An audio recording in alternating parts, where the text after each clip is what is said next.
optimal minimalism. At this altitude, I can run flat out for a half mile before my hands start shaking. Can I answer your personal question?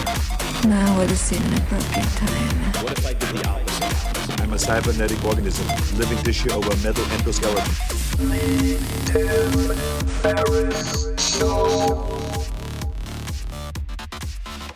This episode is brought to you by AG1, the daily foundational nutritional supplement that supports whole body health. I do get asked a lot what I would take if I could only take one supplement. And the true answer is invariably AG1. It simply covers a ton of bases. I usually drink it in the mornings and frequently take their travel packs with me on the road. So what is AG1? AG1 is a science-driven formulation of vitamins, probiotics, and whole food sourced nutrients. In a single scoop, AG1 gives you support for the brain, gut, and immune system. So take ownership of your health and try AG1 today. You will get a free 1-year supply of vitamin D and 5 free AG1 travel packs with your first subscription purchase.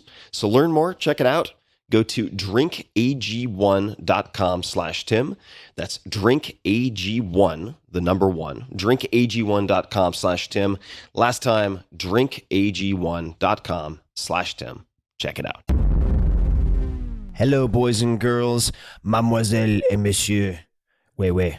This is Tim Ferriss recording in Montreal, Quebec. The Tim Ferriss Show, each and every episode, is focused on deconstructing world-class performers from all different fields. And this episode features Blake Mycoskie. You can say hi to Blake on the socials, Twitter and so on, at Blake Mycoskie, Mycoskie. We've known each other for quite a few years. Blake is the founder and chief shoe giver of Tom's. And that makes him the person behind the one-for-one business model, which helps a person in need with every product that is purchased. But there are many, many stats and some very impressive numbers related to his bio and his business, and we will get to that shortly. I'm going to keep this initial intro very, very short. In this episode, we cover a lot. We talk about early entrepreneurial ventures. Let's try that again in English. Early entrepreneurial. I think that's French. English? All right. Anyway, early entrepreneurial ventures, the power of journaling, how the stool analogy changed Blake's life, lessons from Ben Franklin, and much, much more. This episode comes from my new television show, Fearless, 10 episodes. It's a full season where I interview world-class performers on stage in front of a studio audience about how they've overcome doubt, conquered fear, and made their hardest decisions. You can watch the entire first episode of this TV show, Fearless, with illusionist David Blaine, where he actually performs magic on stage with guests from the audience as well. You can watch that for free at att.net/fearless. That's att.net/fearless. To watch all of the episodes, and a lot of them are physical or involve demos on stage, please visit directtvnow.com. Only one T in that, not direct space TV, but DirecTV. One word, directtvnow.com, or you can go to tim.blog/fearless. And we recorded 3 hours of material for this particular session with Blake. All of it was awesome. We used 1 hour for TV. So this podcast episode is not a duplicate. It is almost entirely brand new content that did not appear on television. So I hope you enjoy this chat as much as I did with Blake Mycoskie.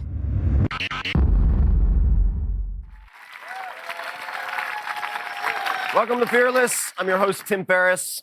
And on this stage, we'll be deconstructing world-class performers of all different types to uncover the specific tactics and strategies they've used to overcome doubt, tackle their hardest decisions, and ultimately succeed on their own terms. By show of hands, how many of you guys own a few pairs of shoes? That is everybody in the room. How many of you own around 10 pairs of shoes? All right, more than half. How many of you do not own a single pair of shoes? All right, that's a big fat zero. My guest tonight has built a company that's given away more than 60 million pairs of shoes to those who need them most. During a trip to South America, he recognized a unique opportunity to blend business and philanthropy. Since its founding, Tom's has given away millions of shoes, helped restore eyesight, and provided safe drinking water to those in need across the globe. So ladies and gentlemen, please welcome to the stage the founder of Tom's, Blake Mycoskie.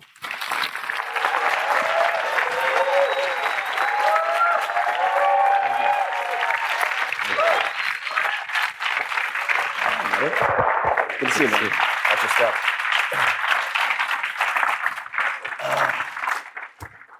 How did your mom and dad differ in terms of parenting styles? Ooh, that's a good question. I think my dad was more serious and more kind of intellectual in the things that he taught us. And I think my mom was much more, kind of hands-on, caring. I mean, they both were very caring, but I think that my mom's, kind of was just so over attentive to and I was the first child. And so I think the first child gets that no matter what family it is, because the parents are so afraid of messing up. I know I am. I have a 2-year-old. So, but my dad was always kind of like the moral, that he was the true north in the family. And he kind of was a disciplinarian when that needed to happen. And he was kind of the intellectual, I would say. But what was interesting is when my mom became, this best-selling author, and every publishing company in the world's flying to Arlington, Texas to try to court her, and then my dad's realizing wow, this is totally changing our family's, kind of the whole financial life. The coolest thing I think I learned from my dad was he cut down on his practice 50%, started supporting her, traveling with her, going to the talk shows, infomercials. It was a total role reversal. And I think that really taught me a lot about relationships, because it was such a beautiful thing to see, even though I wasn't I wasn't really understanding all of what I was seeing at that age. But now it was she was there putting him through medical school. I mean, my parents literally used to sell their blood to go pay their rent. They were so poor during medical school. I mean, they had all these stories of being in New Orleans at Tulane and going and my mom always says my dad could get more money for his blood because it was more rare than hers, and that used to piss her off. And all these things. But she was working, as a waitress and working here and there and everything to put him through medical school. So it was all about his career for the longest time. But the moment that my mom created something and it had so much energy, instead of him being threatened by that, which I think a lot of men would have been, he said, "This is amazing. It's your turn now." And I think my parents have been married for 47 years. And they deserve it. So I think, that was something, seeing that was another part of that whole experience that really had a big impression on me, not only what my mom created, but the support my dad played in that. Was the cookie stand your first business experience? I think so, and that seems like such a cliche, doesn't it? There you go. That was early day cookies. I was a little older when I was selling them myself, but I was trained at a young age. It is almost kind of one of those. I mean, I feel like there's some great cliches in entrepreneurship, and they're cliches because they're cliches for a reason. Like having your first business be the lemonade stand or the cookie stand. Yep. You hear that, but yeah, I mean, at a little older age than that, my mom made these amazing cookies, and I recognized my grandmother lived on a golf course. And so on Saturdays and Sundays, you have, hundreds of people who mostly know my grandmother, who was a real character, coming through the golf course. And so if I sat there right on the 8th hole, I think she was on the green, and I was, dressed cute and all that, I could sell anything, right? And the great thing about this business model is I could convince my mom to make all the cookies, but to not charge me for making them. So I had zero cost of goods sold, 100% profit margins. Your mom is a terrible cookie supplier. Yeah, it was a fantastic business while it lasted. But I did that a couple summers, so I built up some clientele, and they liked the cookies so much that they wouldn't just buy them for that eating occasion. They would buy them and put them in the freezer to have for weeks. So I had a pretty good thing going. I think that was about when I was 9 or 10. But yeah, that was the first, I think, entrepreneurial venture. The second one was, and what very few people know, because I don't think it's really been that public, but my dad, when I was 18, freshman year in college, at this point, I had never had a real job, as my dad says.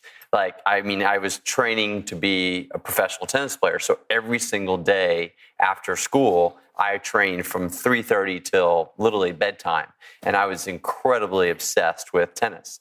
And my parents totally supported that. But then when I went to college, I was playing college tennis. And I remember my dad, after the season was over, and he said, this summer, I really think you need to get a job. I had a younger brother and sister. My brother and sister had, like, they were 8 years younger and 4 years younger. They had jobs at like the dry cleaners or the clothing store at the mall or all these different places, and they were much younger than me. And my dad's like, you got a college scholarship, you're doing your thing, but this summer, like, you need to have a job. And I was like, okay, I wasn't really excited about that, but I said fine. And it wasn't because I didn't like to work. I mean, I worked really hard, but I worked hard on something I cared about, and that was tennis. And so I talked to people and said, how can you make the most amount of money when you're 18 years old in a part-time job? Because I still needed to practice tennis. And the answer I got time and time again was to get a job at a restaurant that had high price points, but that had a pretty quick turnover. So not fine dining, but like a more expensive restaurant than kind of fast service. And so there was Who were you asking for advice? I was asking like anyone in college that I thought was older than me that had made some money or that had any form of that had some work experience. And friends of mine who were older than me in school had done that, and some of them were even putting themselves through school that way. And so there's this restaurant called Papa Do's in Texas. I don't know if you've been there. It's a couple people. So it's like seafood. Anyways, it's pretty expensive, but the tables turn fast. And so I went and even though I had no experience, and some people, this is their career. I mean, this isn't a part-time job. It's that good of a restaurant job. But luckily, the hiring manager was a huge tennis fan. And so we talked about tennis, and she played in college at a rival school that I was playing at and all this. And so I was like, I can do this job. I really had the seller on me doing it. So I got the job. So I came home, and I was like to my dad, I was like, I got a job. Not any job, but I got like a job. I'm going to make like a lot of money this summer. And so the next part of if you work in a restaurant is memorizing the menu. Well, I hate memorizing things. I mean, that is like the worst for me. Like studying and cramming for tests is not my thing. And so after like 2 or 3 days of this, I was like, this is miserable. Like I'm not going to be able to memorize this menu. And I found out that you don't even get paid the first 2 weeks because it's training. And my summer's only like 9 weeks long. So I'm like, that's like 15% I'm not even getting paid. So this is sounding less and less appealing every day. So this is where the moment came in. I think this was truly my first entrepreneurial kind of synapses went off in my brain. In our house, next to our house, there was a tennis court. And I clearly had learned to become a great tennis player. And I knew that there were a lot of kids in our neighborhood that could use tennis lessons, and maybe even some other adults that wanted tennis lessons. And we had this tennis court we could use anytime. And I knew how much my parents paid for tennis lessons for me growing up. I mean, it was a huge investment for me. And so I just said, before I go into work this weekend, I made these flyers. And I put SMU, college tennis player, training for the next 8 weeks, kids, adults, classes, the whole thing, the same way as you'd see it like a country club. And I made 5,000 flyers, and I put them in, literally it took me like 2 days, every single mailbox in the entire neighborhood. And then at that point, I had my own phone line, and I changed my voicemail to like Blake's Tennis Camp or something. and I started getting calls. And like within a week, I had like every hour of the day booked. And instead of making, I think at Papa Do's with tips and stuff, I had averaged where I was going to be making like maybe $14 or $15 an hour, which would have been really good back then. But teaching tennis, because I had each kid paying like $15 an hour, and I have 5 kids at a time, I was making like $80 an hour. And so I had this set up. My dad came home. He thought I was supposed to be at work at Papa Do's, and he sees me teaching like a whole group of kids and my mom delivering cookies and lemonade to their parents. And he goes, "What's going on here?" And I said, this isn't still a job. And I'm making 4 times money than I was. So that was the moment where I really felt like I kind of started my entrepreneurial journey. Now, did your dad want you to get a job to earn money, or was it because he wanted you to have the experience of like reporting to someone else? I mean, clearly it was the latter, but I trumped him with earning more. He couldn't argue with an 18-year-old making $80 an hour. I mean, it was crazy.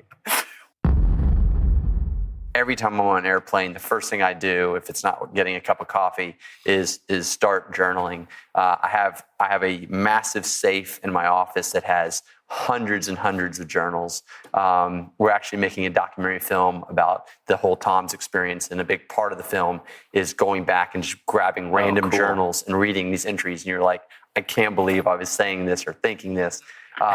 Because you tend, or at least I tended to be more, even though I'd confess all my fears, I tended to kind of use the journal as a way of positively setting the tone for the next day, the next week, the next month, and it's something that I love doing, and it's something I'm really glad I did, because I think it helps me understand my life, which I think is good, because understanding your past is how you can really, I think, be more proactive for your future. Totally. So this is a shared habit. So I have probably about 8 bookshelves worth of journals, and I've kept them all since around the same age, 15, 16, but it started with weightlifting, same thing. I wanted to track my progress and to be able to understand what worked and what didn't and so on. But it's turned into what I've heard described. I think her name is Julia Cameron. She wrote a book called The Artist's Way. She described journaling, the first type, like confessional, as spiritual windshield wipers. Meaning you get that down, especially in the morning. And the way I look at it is sort of trapping my monkey mind and my anxieties on the page so that I can get on with the day. And the morning journaling habit was actually introduced to me by the way, guys, like the morning journaling specifically isn't something I started until about, I want to say 3 years ago, at the recommendation, because I think as a lot of people, I had been journaling for a long time and then I stopped for a while. And I would only use it for goal setting. Interesting. But I didn't do that other component, which I think is so critical. And I was like, that's like the rah positive thinking. Like, I don't want to even get involved. The secret, I don't want to deal with it. So I then ran into a guy named Brian Koppelman, who's a screenwriter, along with his writing partner. They did The Illusionist, Solitary Man, Ocean's 13, Billions, the co-creators of that show, which is a current huge hit. He does it every morning. And he said, you have to start morning journaling. So since it was coming from him, I started, and it was immediate, the difference in not just my performance, but also my well-being. Well, I think, and I haven't heard the spiritual windshield wiper, which I like that term, because that's what it kind of does for me, is it in anything that is like controlling my thoughts, it's like stress related, or like, or I feel like I have too many things on my mind, or my to-do list, or everything. Once I get it on the page, then I can just like singularly focus on the most important things of the day. And I know you've spoken about like do the first, 2 most important things right away in your day. And by journaling, it helps me organize what are those really things. Because when you're writing about it, you kind of whatever's getting the most attention typically is the thing you don't want to have to do, but that you need to do. But it really does, I think, help you clean your day. And then at the end of the day too, I think it also can serve as a way to kind of allow yourself to relax and get ready for bed and like get over with the day if you've had some stuff on your mind. So it's interesting, by writing it, you would think it would make it even more something you'd be thinking about. But I find like once I've written it and I let it go and I close the book, it's like the problems are in the book and they're no longer with me anymore. Totally. And if it's a positive thing, then I think it is potentially reinforcing that. I'll never forget this. It's so interesting how going back to these little moments in your life that can really change trajectory, and how oftentimes it can be someone that you meet or you hear, listen to, or a book you read. So there was a guy named Bob Dedman, and Bob Dedman has passed now, but he was a self-made billionaire, and he gave more money to SMU and University of Texas, I think, than anyone ever. He literally grew up in a trailer park, and he started off as a lawyer, and then ultimately where he made his real fortune was he recognized that golf clubs, country clubs, were becoming more and more popular in the 70s and the 80s, but it was very expensive to maintain the golf course and the restaurant and everything, and you made money by selling the real estate around it. So what he started doing is creating clubs with multiple courses, but one crew that could service multiple courses. So now you only need one greenskeeper for 3 clubs and 3 times the amount of real estate sales, one kitchen, all these things. And it became this thing called Club Corp. It was, when he passed away, he was the largest owner of golf courses and tennis courts in the world. And he's this amazing guy. And he lives in Dallas, Texas, and he loved tennis. So he'd come out and watch our tennis matches. And he was kind of eccentric billionaire guy. He'd watch our tennis matches. And for whatever reason, I forget what it was. I think it was raining. We couldn't practice that day. And our coach said, you know what? You guys have seen Mr. Deadman many times watching the matches. Since it's raining today, we can't practice. We're going to watch a video of a commencement speech that he gave for the MBA program at University of Texas a couple weeks ago. And just so you can have some more frame of reference of how wise this guy is. And the speech was basically about having a life path and thinking of your life as a stool, and every stool has 3 or 4 legs. And what are going to be the legs of your life? What are going to be your path? I mean, one is your talents, one is your interest, one is, all these different things. I can't remember exactly what it was, but I remember leaving that day and I just hurt myself thinking, I don't think my stool is going to be a professional tennis player. And I actually think my life is about other things. And I started recognizing these kind of talents was definitely self-discipline and all these different things. And so I remember watching that video and having peace at the idea of not continuing down this tennis path. Another great Ben Franklin story that I've read that actually had a huge impact on early days of Tom's. I was reading the biography, one of the ones many written. And so when he had the Farmer's Almanac, right? Mm-hmm. And that was, a lot of people don't recognize that's how he made his first fortune was through the almanac.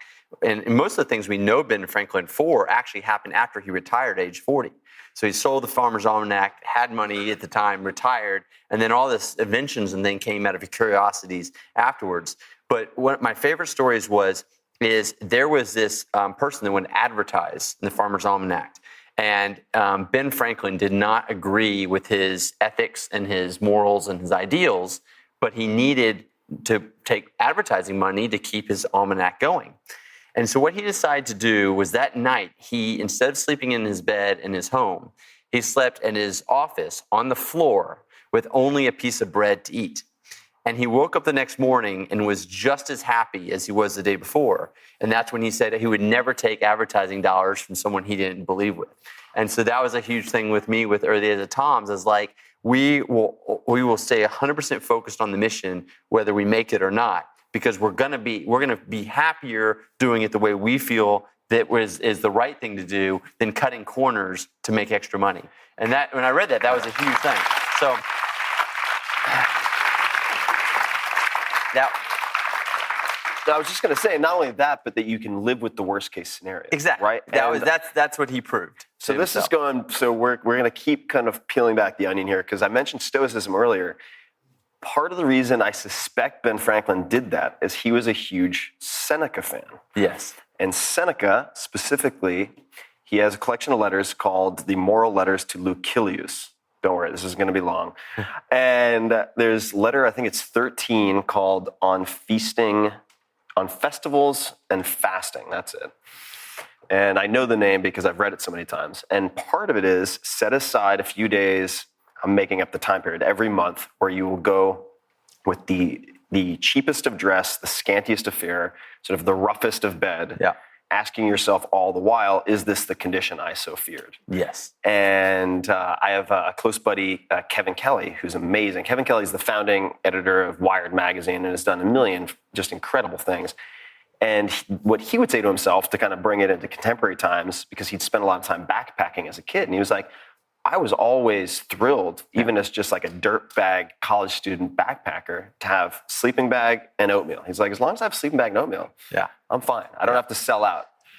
So this isn't selling out. This is dropping it. And so, but I had started this thing, and it was kind of working, and I had employees, and I had this responsibility, and that felt much more real than going to class, like, talking about Descartes or whichever philosopher I was talking about at the time.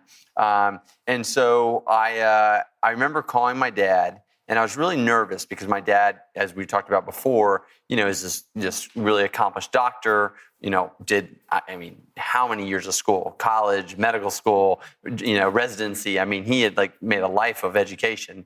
And I was going to tell him after 18 months that I was going to drop out of college. And I was also the oldest grandchild of all my other cousins and stuff too. So I was like the one everyone was looking at, and I, his response to that was like the most amazing. And to this day, I still am kind of baffled to understand how his response was this way. But he basically said, you've taken on this thing. You have a responsibility now to a lot of people. And it seems like you're having a lot of fun. And so I think it's a great idea. And I was just like, this is a joke? Like, Huh? I have all this script left. I mean, I've been working like a month on the preparation for this call. Like, I was too scared to do it in person. Like, I did it, even though my parents only lived an hour away. Like, I did this as a phone call just because if at any point in time I needed just to hang up and get out of it, I could. And he was totally supportive. And I think, it's a big testimony to my dad and kind of his belief of like giving people the chance to fail and to learn. But it was an amazing point because his confidence or his ability for me to kind of be curious and try something. And then also him stressing how I had really, now that I had employees, I had taken on more responsibility than just doing something for myself. It was bigger than just me. Right. And that has really stayed with me through all the different businesses. And I think that's why we invest so much in our employees at Tom's and in their full well-being, not just in their financial well-being. And also the point was my dad and I made then too, was I was going to be on my own financially. So if I dropped out, like I was being supported by my parents when I was in college, as a lot of kids are. Not every kid has that fortune, but many of the kids in my school. But it's like, okay, if you're dropping out, like your business needs to support you. Like you need to be able to support yourself. And so that was a real difficult reality at first too, and which created a lot of fear and a lot of like, oh my gosh, now like I have to make this work because my parents aren't supporting me anymore. But that also is a great motivation. I think that was a great move on his part. Mm-hmm. Oh yeah, I've got to keep your feet to the fire, right? Yeah. No parental safety net. One of the things, a question I get all the time when I speak at universities now is they talk about people choosing to become entrepreneurs. Mm-hmm. And I think, in my opinion, and a lot of people will disagree with me, that is, you cannot choose to be an entrepreneur like you choose to be a lawyer or a doctor or a teacher. Like, I mean, if you go into it saying, okay, I'm going to study entrepreneurship and my career path is becoming an entrepreneur, that is, I think, a recipe sometimes for disaster. Because then what happens if you've chosen that path and you don't have anything that's bothering you, you don't have any itches you need to scratch, then all of a sudden you're looking at the world of like, how can I make money? How can I create something that people want? But it's never really your want. It's never really your dying passion, your thing that you're willing to sacrifice everything to solve in the world. And so you end up creating a business that is to make money and to do all these things that they taught you in entrepreneurial textbooks, but it doesn't ever have that same intensity of the person that just is trying to solve a problem and then ends up creating a business. Yeah, and I should point out too, this is super important. This is, because I've spoken to classes as well about entrepreneurship, and there are cases of people, say, dropping out of college and becoming huge successes, right? Yeah. But there are also a lot who do not. Of course. Right? So it's not necessarily causation. Right? No. And then you also have a lot of people who say, go to a Harvard MBA program, and they do go in to become an entrepreneur, and there are successful examples. But my position has always been exactly what you said. If I'm at least scratching my own itch, I know for a fact there is one customer. Yes. And it's like, I know for a fact there's one customer. It's like with the 4-Hour Workweek, my first book, I went in to find the book that covered it, and I couldn't find it. I was like, all right, there's Jack Welch over here, How to Build a Fortune 500 Company, not interested. Then there's like, Money's Not Important, Give Away Everything. I'm like, I'm not sure I'm in that camp either. Yeah. Where's the thing in the middle? Yeah. And so it just ended up being a collection of those experiments for myself. Which, by the way, I mean, I since you brought it up, I want to make sure at least I was able to say this on the show is like, I mean, I read 4-Hour Workweek right when I started Tom's. And there's so many things that I took from that book that allowed Tom's to have this incredible growth. We never had investors, which is like unheard of when you go from 0 to 500 million in 7 years. And the reason we were able to build so rapidly is we outsourced so many things. And I never would have understood how you could operate so lean had I not read that book. So I think that I'd sent Tim many pictures over the years of me going like this with the number 4 and it's usually like when I'm sailing or playing polo or doing something fun, because I'm like, there's a lot of people that we've outsourced a lot of this work to that are working really hard right now, but I'm not, and things are continuing to do great. And I know that wasn't the only purpose of the book, but it really made an impact on me, and a lot of our early staff all read it, because when you're building a company, when you try to do everything yourself, it's really hard to grow as fast as you can. But the minute you kind of let go of some of that control and you're outsourcing as many different things as you can, your margin might not be the same initially, but you can prove the model, you can get the top line sales, and then you can always come back and improve the margin later by bringing that stuff in-house. But anyways, thank you. Well, thank you. That makes my day. So one of the things, I think one of the negatives of starting as an entrepreneur at age 18 is you're so focused on your work that you have very little time for other stuff in your life. And I was seeing that my friends were having these much more kind of fun social lives than me because I was working all the time. So the way that I was kind of made a deal with myself was, and that was my way of still having some form of balance in my life. I mean, I think the word balance, and that we could have a whole 2-hour conversation about the concept of balance, because I think that people look at it in so many different ways. But for me, the only way I could even have a thought of balance was this 11 months, just like going crazy as an, working as an entrepreneur, and then that month off in these places. So my sister and I have been in all these amazing countries on the Amazing Race. And one of the countries we kind of quickly went through was Brazil and Argentina. And I always liked really immersing myself in whatever that country was known for. So I got a guidebook, and as you know very well, the first thing that came up and that Argentina is known for is the tango. The tango. And so I had not read your book yet, and so I didn't know that it was possible to learn the tango at the level that you did. I was a little bit, I guess, more... I just didn't have the rhythm or the dancing skills, and frankly, I didn't want to spend my month off learning something that I probably thought I would never use again. So I decided not to do tango. Instead, I turned to horse polo. I grew up in Texas, had ridden horses before. Argentina is really well known for polo. I'd always thought it was a very romantic, cool, just adrenaline, sport. And so I kind of signed up for polo camp. And so it's a place called La Tarde. And so I got there, and after being there for a few days, just felt I loved it. I mean, I got bucked off the horse a bunch, almost went to the hospital the first week. It was dangerous, but it was a good danger. It was just every morning I woke up I'm gonna tackle this horse and I'm gonna hit this ball. And so I did that for a couple weeks. But the other thing that Argentina is really well known for is their Malbec wines, and if you like to drink red wine, Malbecs are fantastic, and so I decided to spend, when I wasn't playing polo, time in these different vineyards and wine cafes. And so in the wine cafes is when I ultimately met a few women that were doing some volunteer work, which ultimately led to kind of the idea that there were all these kids that didn't have shoes. I'm jumping a little forward in the story, but I chose Argentina ultimately because it was my way of taking a month off and recharging and learning something new, which was polo. So, but let's jump right into it. Okay. So you mentioned meeting these women. Yeah. So this is I've been in Argentina for about 3 weeks. Here you have Buenos Aires, which is an amazing city. And there's some poverty and homeless and all the same things. We have problems in our major cities here in the United States. But you go an hour outside or even 2 hours outside the city, where we were going a lot for the horses and the fields to play polo. And as I was seeing this, and kind of because I was going to and from the city almost every day for the polo and for getting out to the farms, I think it was having an impression on me. But it wasn't something that was leading to an action. It was just kind of gosh, this is really intense. This is really sad. I can't believe there's this much poverty just an hour from this great city. Now, almost everyone was speaking Spanish the whole time I was there, and I was trying to learn it, but I was not doing a good job. I mean, I could kind of get around with the Spanish that I learned in 3 weeks, but it was getting exhausting. I mean, you're much better at learning languages and learn very quickly, as we know from reading your books.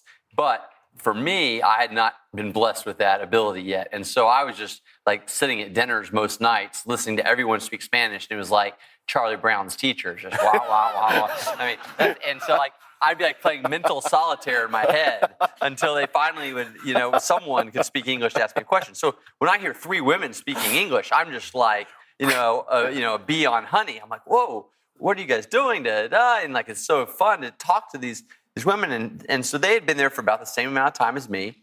2 were from the U.S., 1 was from the U.K.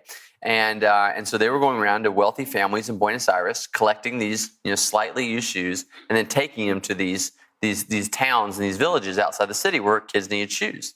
And it was amazing because I'd just been like for 3 weeks seeing kids on the streets, not in school clearly, and not wearing shoes.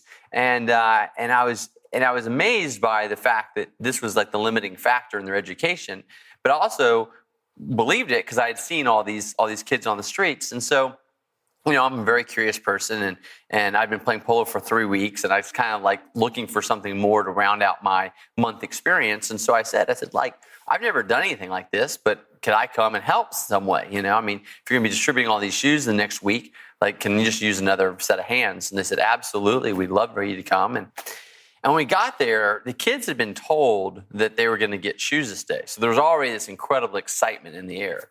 And when we pulled in, the kids and some of the parents just started like kind of just appearing from all these nooks and crannies in this town that was kind of right next to a garbage dump. Exactly what you can picture if you've seen Slumdog Millionaire. That's exactly what it felt like.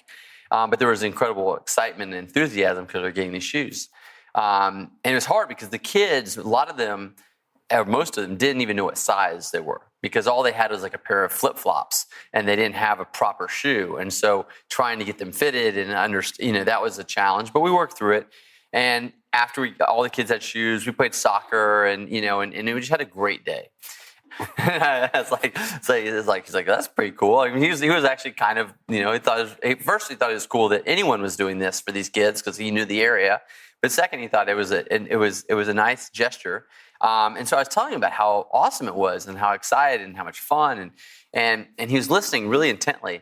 And at this time, Lejo's a young guy. He's 23 years old, a great polo player, and he's kind of listening. And he got so excited. It was actually his enthusiasm, the reason I'm pretty much sitting here, because he's like, this is an amazing idea. We have to do this. Just to put it in perspective, too, so the Argentines, especially the porteños, right? Who live in Capital Federal in Buenos Aires, they're a mixture of all sorts of immigrant blood. So you've got like a lot of Italian, which is where they get the like, they get all excited. A lot of Italian. And they got a little bit of German, and then all sorts of other bits and pieces. But yes, a very enthusiastic bunch. Yes.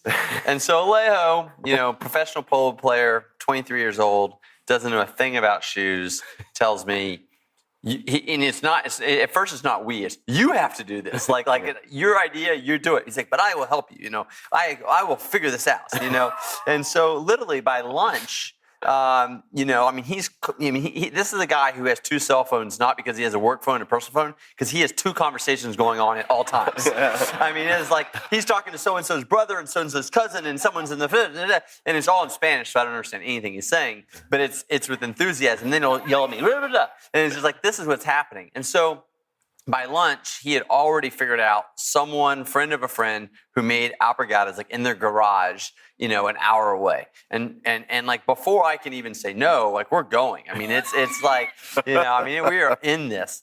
And I'm supposed to leave in like 4 days.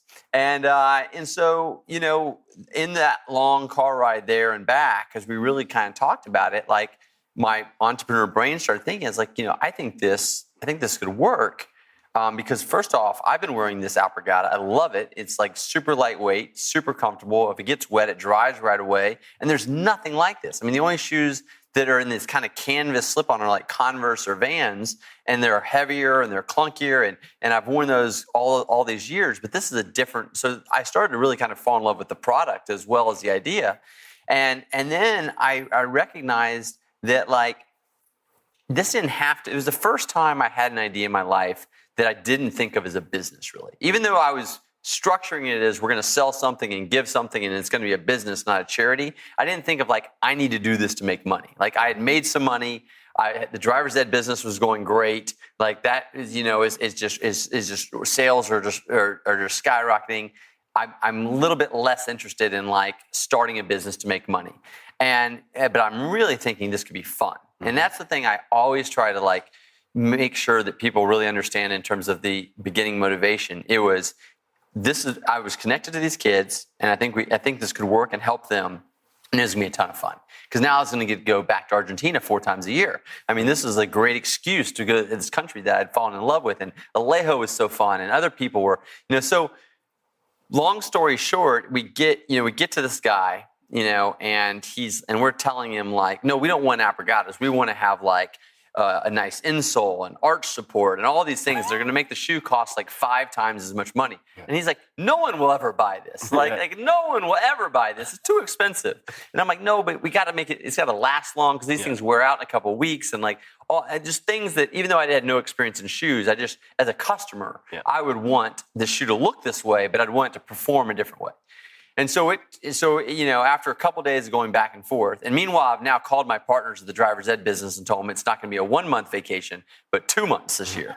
And so I'm going to take another couple of weeks to see if I can figure out this shoe thing. And I hadn't told any of my friends what I was thinking of doing or anyone.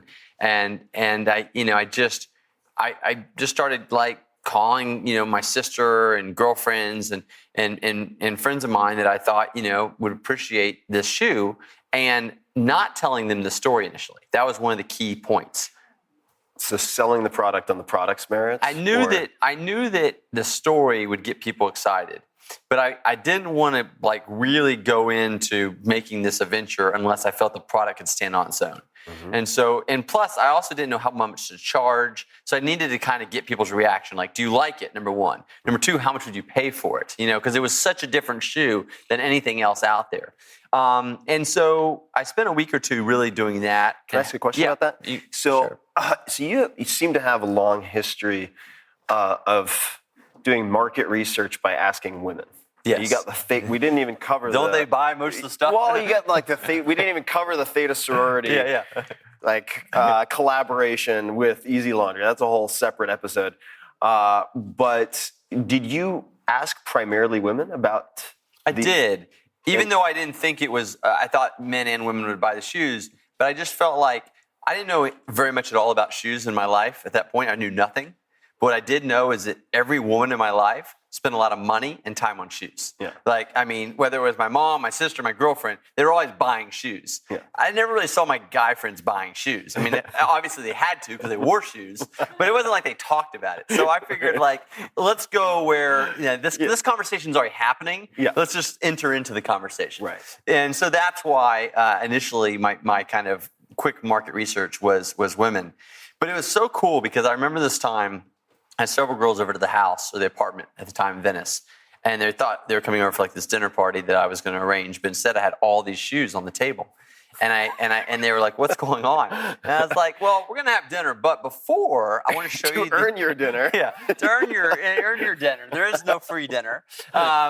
Is I want to hear what you think about these shoes because I'm thinking of selling them. They come from Argentina, and I didn't tell them about the story.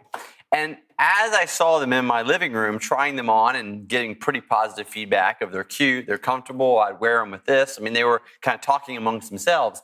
Then I pulled out a bunch of photos from my trip in this village, and I told them the story. And at this point, I've never seen women so excited to buy a pair of shoes. I mean, they bought like 3 pairs each. I mean, they were like telling me like, oh, I'm going to call my friend. She's got to get a pair. I mean, it was like this just like, feeding frenzy. And it was because of the story. It was because of the idea of 1 for 1 is because up until that point, they had never been offered an opportunity to buy something for themselves that they usually feel guilty about, right? Because, I mean, women buying shoes, it doesn't always, end in happiness. A lot of it's guilt because they have too many already. This time, they had no guilt. It was like the guilt-free shopping of the century, right? So they were buying multiple pairs. They were telling me other girlfriends of theirs they would get to buy them. Some of the girls worked in PR and were telling me what stores to be in. I mean, it was just like immediately I was like, wow, we've stumbled. I mean, it was like I hit a nerve. Yeah. And so that was really encouraging. And that's what kind of got the initial kind of the initial sales going and helped me figure out how much to charge for them. And the interesting thing about the charging, and this is I think is like at some level why in the dictionary under the word karma, there should be a picture of Tom's, is, we created a model that was basically to break even, not to make money. So we were like, okay, our whole goal was to give as many kids as shoes possible. So we wanted to charge a price that would be the least amount that we could charge a customer and still be able to pay for another pair of shoes and have an organization. So even though we weren't a nonprofit, we went into this thinking that profit is not the motivation. You weren't maximizing your margin. Yes. So, but the thing is we were making all the shoes by hand in garages in Argentina, which turns out is very expensive, right? So we're making these shoes. So when Tom started to take off, and all of a sudden we were selling not 100 pairs here and there, but thousands, tens of thousands, and then millions. Yeah. We started large-scale manufacturing. Our costs went from here to here, and then all of a sudden we had this hugely profitable business. And it was like, how did we get here? I mean, it was truly, I'll never forget. The accidental profitable business. It really was this crazy moment when I met with this factory, when the first time we were moving from garages to factory. And I was like, so how much per pair? And he gave me a price. And I'm like, is that per shoe or per pair? Like it was crazy how much less it was. And then we realized, okay, we can do the giving, we can do that, and we can have a good business, and we can make money. And that was the aha moment of, okay, this is what I'm gonna put all my energy behind. So in the very beginning, what names did you consider for the company, and how did it end up on Tom's? Yeah, that's a great question. So, and how many people think your name is Tom? Most people think my name is Tom. I mean, that's the number one question.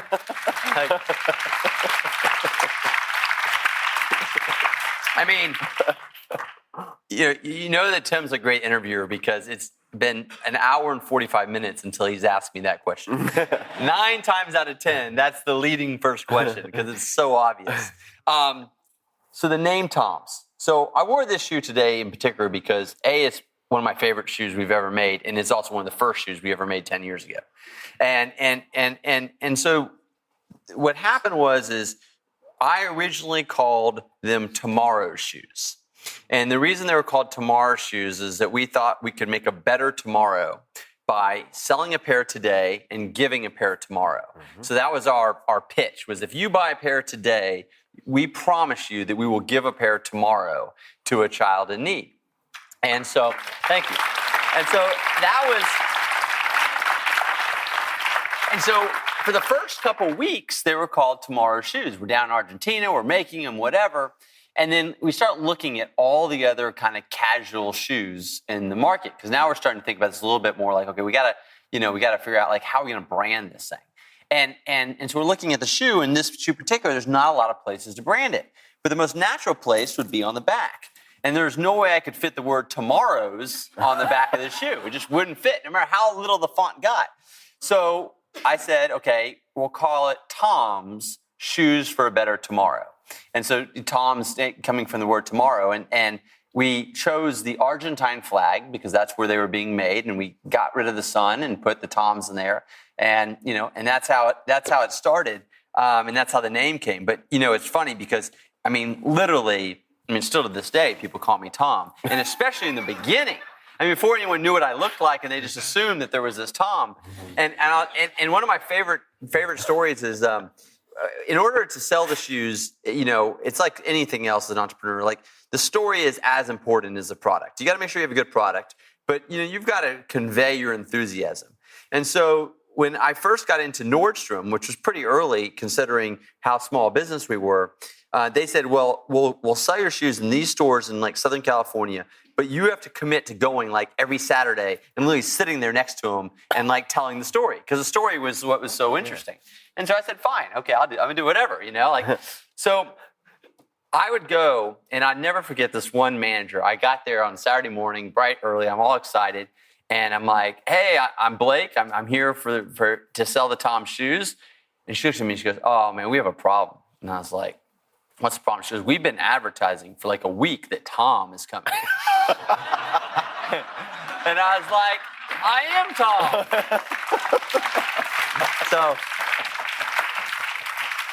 So I used to carry my laptop. Everyone quickly have it up. That's who you think Tom is. Look, that's me. We're the same person. So the times that we live in right now, it's very romanticized to go out and raise hundreds of millions of dollars in venture financing with something very complicated. Yes. The businesses that have worked for you that we've talked about started off addressing a frustration or a need of your own, simple and low capital requirements, at least in the very beginning. No, the only business I ever raised money for was the business that failed, and that was the reality channel. Yeah. So, I mean, that was the thing about Tom's is we never raised money, and because we started small, 250 pairs, then it was 1,000 pairs, then it's 2,000 pairs, and as we started growing, we were able to, to get, bank loans and things like that to finance inventory. But I mean, that's one of the things I think that allowed us to preserve who we are today, 10 years later, and 75 million shoes given, and all these things happened because we didn't have that influence that comes from investors and then their demands and how fast you got to grow and things you got to do. So I always say to entrepreneurs, like, there are some businesses that inherently you have to raise money for, but every day, if you have a good idea and you can execute, every day that you wait, your idea and your company becomes more valuable. And the more leverage you have. The first time I saw someone wearing Toms was like a really special moment. It's kind of like maybe an artist the first time sees their painting hanging in a gallery. I mean, anyone who's created something of any magnitude is proud when they see it, especially if they see it on someone that's a stranger that bought it without you like begging them on the floor of Nordstrom, right? So about 4 or 5 months after we started Toms, and this is before we're even in Nordstrom, we're only selling them online. And mainly the only people I've seen wearing them are my neighbors, because all of our neighbors in the neighborhood thought it was cool that we were kind of running this shoe company out of the apartment in Venice. So they were buying them. My interns and my family, of course. And I was in New York City, and I had actually had a very bad week. I had gone trying to get new customers, like retailers like the American Rag, and I had just struck out. New Yorkers wanted to have nothing to do with the shoe. And so I was going back to LA kind of a little bit with my, tail between my legs. I wasn't even wearing Toms. I was wearing some, running shoes or something because I'd gone for a run in the park earlier that morning. And then I was like rushing to the airport. And I get to the American Airlines check-in counter, and I'm doing the kiosk and not checking bags, just doing it quickly. And I look to my right, and there's this woman, and she's wearing a red pair of Toms, mid-30s, like wearing a pair of jeans, pair of red Toms, and I'm like super excited. But at the same time, I'm like really curious to like, where'd you get those? What do you think about them? Like, I mean, my marketing head, my focus group head just goes straight to it. And so I say, excuse me, I couldn't help but notice these red shoes you're wearing. They're really cool. What are they? And I'm still doing the check-in because I don't want to act like I'm too interested, right? And give it away. And she looks at me and her eyes kind of widen and she goes, they're Tom's shoes. And I'm like, oh, that's cool, and that's great. And I'm kind of like just taking easy, kind of wait and see what she says. And I could tell she's like looking at me like, no, I have more to tell. So I kind of turned to her and she looks at me like really intently and she goes, no, I don't think you understand. This is the most amazing company in the world. When I bought this pair of shoes, they gave a pair to a child in Argentina. And I'm like, oh, really? She's like, and then she continues, she goes, and there's this guy. He lives in Los Angeles. I think he lives on a boat. And he's 8 feet tall. And she literally starts telling me my life story, word for word, like with more passion than my mom tells it. I mean, it was incredible. And so she's going on and on about this and that. And at some point I was like, oh my gosh, like I have to tell her who I am now. And there's other people listening. I mean, she's animated. And so I say to her, excuse me, actually, sorry to interrupt, but I'm Blake. I started Tom's. And she just pauses. And it's like deer in headlights. I mean, you could hear a pin drop. And she looks at me. She looks at me again. She goes, why did you cut your hair? But the interesting thing about that question, and what I learned a huge business lesson in this question, the reason she knew I cut my hair is she had watched every video on YouTube about our shoe giving. Wow. This is right 2006, right when same year YouTube launched. And because, there wasn't a lot of content on there, our videos got a lot of views back then because there wasn't, and she had watched it and seen it. And so I realized that she wasn't just a customer. I mean, she took the time out of her check-in to tell me the entire story. I mean, she was an evangelist for Tom's. And so like so much that like she, you know, kind of didn't recognize me because I had cut my hair short like this, and before in the video it was really long and bushy. And so it was so funny because on the way home, I realized like we didn't need to focus on marketing and advertising. That's not what got this girl to buy a pair of shoes. We need to focus on doing our giving and making sure that content was easily shareable with our customers. Because if she was this passionate to tell a stranger at the airport, surely she had posted on Facebook about it, tweeted about it, probably bought a pair for her friend for Christmas or whatever. And so it was an amazing experience for me, and it really has kind of dictated our whole philosophy on marketing for the past 10 years. And that is, if we do what we say we're going to do, and we create interesting content that allows our customers to share with pride what they've done, because it's really them, and we set it up, but unless we sell shoes, we don't give them away. So it's what they've done, then the momentum can build. And I think that's why we had this exponential growth. So this is a related one. This is actually from the extended family known as the internet. Facebook. This is not like the drunk, angry uncle, Good, though. thank you. This is a nicer member of that Christmas party. So Daniel Roddick, I think that's his name.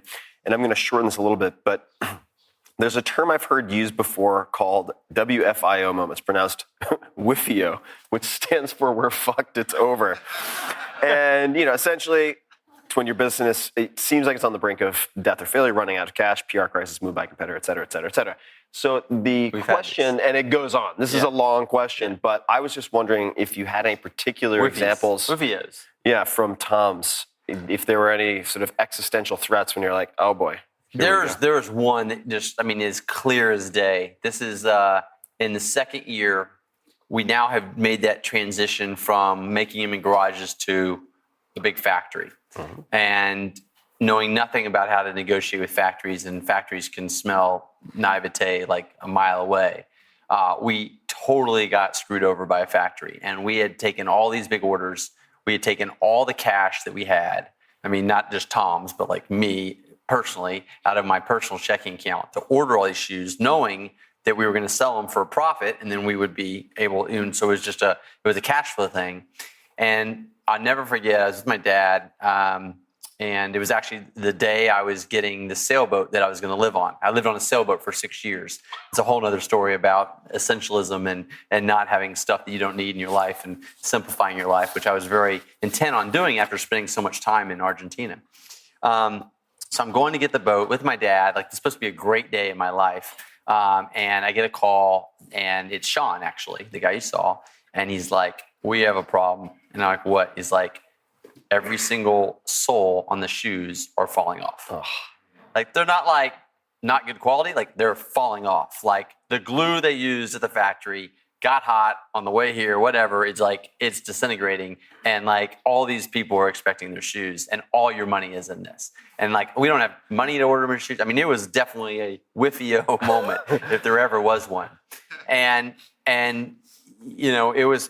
I really did think it was going to be over, because I mean, it was just we were going to call these people and say we didn't able to deliver, and it would take weeks, if not months, to get them. And this is at the point which we now have big customers, you know, like the Urban Outfitters and Nordstrom's, and they don't just like take this news lightly. And the second is all our cash was in there. I mean, there was no more cash to order more shoes. I mean, ultimately, the way we saved it was we were able to convince another factory that if they would make the shoes without any initial payment, that we would be able to pay them within 90 days, and we would switch all of our business to them. And they did, and they were a great factory for a long time. But I didn't even know that was a possibility. That came after like days of like probably heavy drinking and like, you know, putting myself in a hole and wish I couldn't come out. But yeah, I mean, and I think every business has that. And ultimately, if you get through it, it makes you stronger. Yeah. But the truth is it probably kills a lot of businesses too. In retrospect, were there any warning signs or anything that you could have, are there ways you could have avoided that? In that particular case, I don't think so, because we didn't have the brand reputation or the cash flow to have any leverage over factories, but we needed factories. And at the same time, we didn't have the experience level to know how to protect ourselves from that. Now, in hindsight, there's lots of things you can do to protect yourself with factories and payment terms and all these things. So I think it was just a situation where we were unlucky, and a factory kind of took advantage of us, and they probably thought they would never get another order anyways, so they didn't take it too seriously. And so if you were advising somebody, and I know this is going to be a small percentage of the audience, Yeah. but actually, I mean, a growing percentage when you Yeah. have people now launching businesses on Kickstarter. It's like, Sure. okay, good news, Yeah. bad news, right? Yeah. Like we've never made Absolutely. anything, but we have 5,000 orders. Yeah. We've told a really good story. Yeah. What advice would you give to someone who's looking at manufacturing for the first time? I mean, I would say the best thing to do when you're manufacturing for the first time is have the manufacturing as close to you physically as you can, even if it's a huge difference in margin, difference in price. Because what you're trying to do in the beginning is prove a model. You're not trying to necessarily make money. So if it costs 80% more to do it in your hometown than doing it overseas, I would say do it in your hometown where you can watch it, be there, then you don't have the surprises. The thing that kills you with manufacturing, and especially from a far off place, is the surprise when it comes not being what you thought it is, and by that time it's too late. Right. if So the nice thing is if you're, or you just move to wherever you're manufacturing. I mean, one of my favorite, entrepreneurs is Fernando in Santiago, who started Reef Sandals. And these are Argentines actually as well that I got to know through the years being in the shoe business. And Santiago moved to Brazil and lived like at the factory for those early years of Reef to literally watch every shoe being made. And that's why their quality was so good, and that's why they built such a great company. So sometimes if you can't make it locally, you go there. But manufacturing is where most, I would say, of these businesses never get off the ground or end up imploding, is because it's one strike and you're out typically. Yeah, that's the case where you really have to have boots on the ground. Yeah. I was talking to a buddy of mine who's the founder or maybe co-founder of a apparel brand called Sitka. Okay. So it's kind of like, if you want to think the Lululemon for hunting and outdoor gear. Okay. Really high quality stuff. And he went to China for the same reason. Yeah. And this is a guy, I've had some drinks with him. And the way that he negotiated his terms that he needed, because they were like, yeah, it can't be done. No, like everything's going to be late. Similar to, it's just like, oh my God, this is an existential crisis. Yeah. So he went to China and he sat there and he had a translator and they're doing like, cheers, cheers to this, cheers to the chairman, cheers to this. And he's like, do they have to drink every time I do a cheers? And and the translator's like, yes, they would be rude not to. Yeah. And he's like, okay. And so he just cheers he got everybody completely blitzed. And then the big boss is like, definitely next week, no problem. Do you have a recording of it? And so he got his gear on time. Anyway, not my recommended negotiating tactic necessarily. There are books and so on you could read. If I lost the material possessions or the wealth or the ability to do some of the things that my family gets to do, it kind of goes back to what Tim was saying, the guy with the sleeping bag and the oatmeal. Like, I feel like there's enough people that would help me get that oatmeal in that backpack and that sleeping bag, and me and my family would probably still live a great life. I mean, the thing that I've learned the most, I think it's the most, from my travels around the world, and I've been to every country and seen almost every hardship that is imaginable, is sometimes the people who are living the most poverty, the most rural, are also the happiest. And the reason is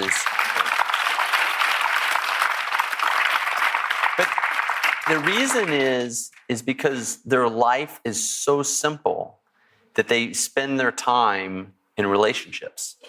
Like, it's amazing to see. I'm very close with many families in Ethiopia because we spend a lot of time there. We do manufacturing there. And when you get to rural Ethiopia, you see the amount of time that they are just spend in laughter and games and playing. And it's because there's not much else to do because they don't have anything else. Like, basically their only daily chores is making sure they have water and food. And other than that, it's just all about relationship and loving on one another. And so I think that, it's a tricky time we live in now because we get caught in the cycle of having to support these lifestyles that we create. And oftentimes we spend so much money trying to do that we don't end up enjoying the life that we have. And so I will say that that's one thing that in my maturing and learning and studying over the years, I have gotten much better at and put much more premium on. And I don't work 11 months, lights out and then just for that 1 month off anymore. I make sure that I am experiencing. Yesterday, Tim texted me. I was just going to say. He texted me to have a pre-call, and I was surfing all day in Santa Barbara. Didn't have my phone on. Didn't get back to him until 10 o'clock at night because I was like, you know what? I had a couple really long days before this. I want to have a lot of fresh energy for this today. So I took the whole day and went surfing with one of my best friends and, spent time all morning with my son. And so those are the things that are important. And I didn't always realize that. So I think that, you can't lose everything when what you care about are the people and the memories you have.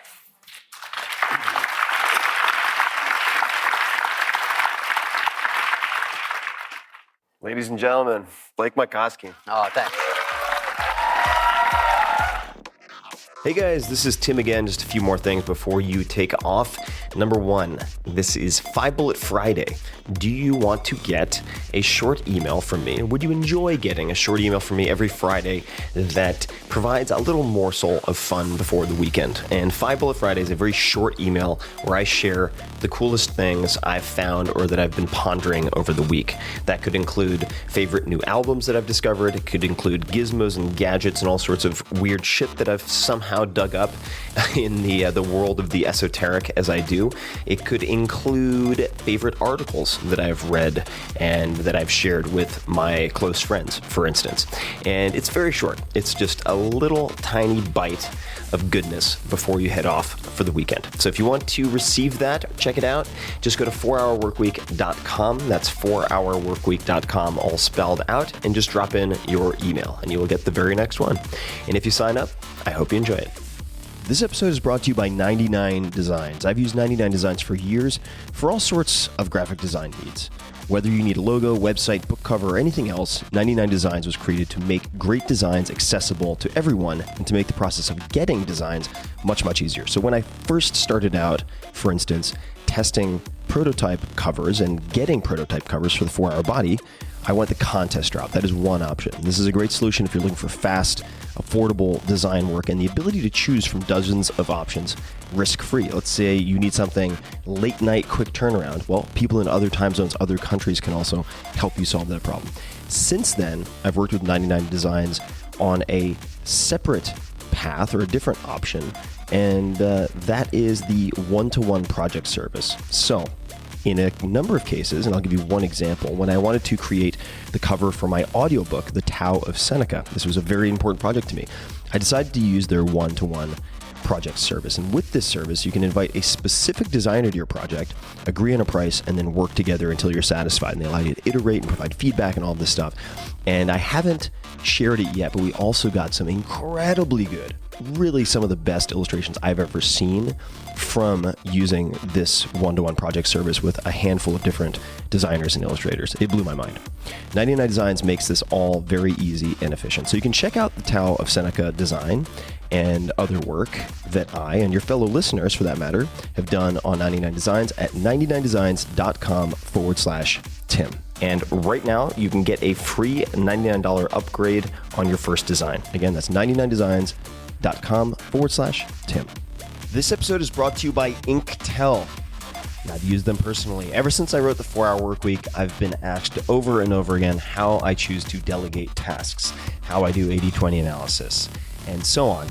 At the root of many of those decisions is a simple question, actually two questions. Number one, how can I invest money to improve my quality of life? I use that in investing as well. The second, how can I spend a little money or moderate money to save significant time? Inktel is one of those investments. They're a turnkey solution for all of your imaginable customer care needs.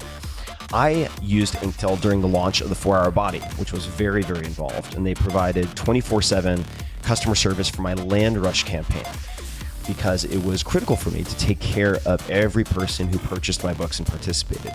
This allowed me to focus on the things that I am better at, my strengths, like the marketing plan that we'd worked on for 6 months, implementing that. Inktel trains their experienced customer service reps to know your business and your products inside and out and make your customers raving fans. They answer more than 1 million customer service requests every year, and they can do so across all platforms, including email, phone, social media, text, even chat. Leaving your customers with poor service or just mediocre service, which, by the way, in a competitive pool is a huge liability. Long wait times or unanswered messages carries a massive cost and risk to your business. Inktel removes the logistics and headaches of this type of communication, allowing you to focus on your strengths and grow your business. It can be a real competitive advantage, and I see many e-commerce companies and tech companies thinking of customer service as a good enough checkbox or an afterthought. And just like Airbnb used design in innovative ways to be a competitor and to win, you can do the same thing with customer service. So as a listener of this podcast, you can get up to $10,000 off. It's a big discount. $10,000 off your startup fees and costs by visiting inktel.com/Tim. So check it out. For more info, go to inktel.com, INKTEL.com/Tim.